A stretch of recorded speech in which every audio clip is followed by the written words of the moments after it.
ចំបែរស់នៅកំព្រីរ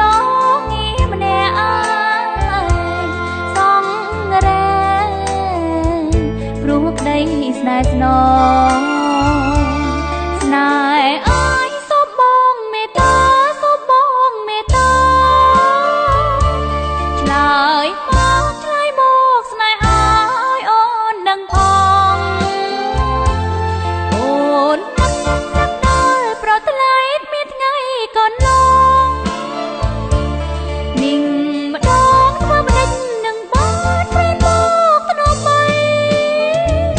រលកចិនដាស្នេហាកាវៃលងសៃស្រីនៅតែចាំ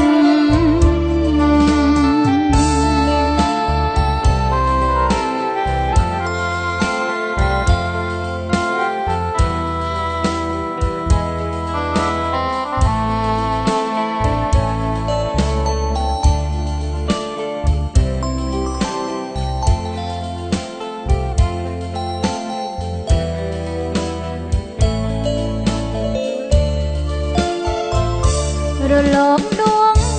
ចិត្តជីវិតស្នេហាប្រាប់ថាជាតិនេះចំបែងរស់នៅកំព្រីរងងារម្នាក់ឯងសងរែ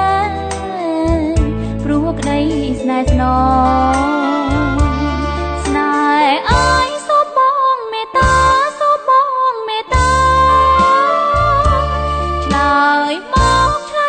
កស្នេហាឲ្យអូនដឹងផងអូននឹកដល់ប្រថ្លៃគ្មានថ្ងៃកន្លងនិងម្ដងធ្វើមិនដេញនឹងបានព្រេនមកធ្នមបី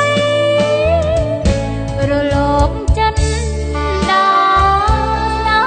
ហាកាវៃលងសៃស្រីនៅតែចាំ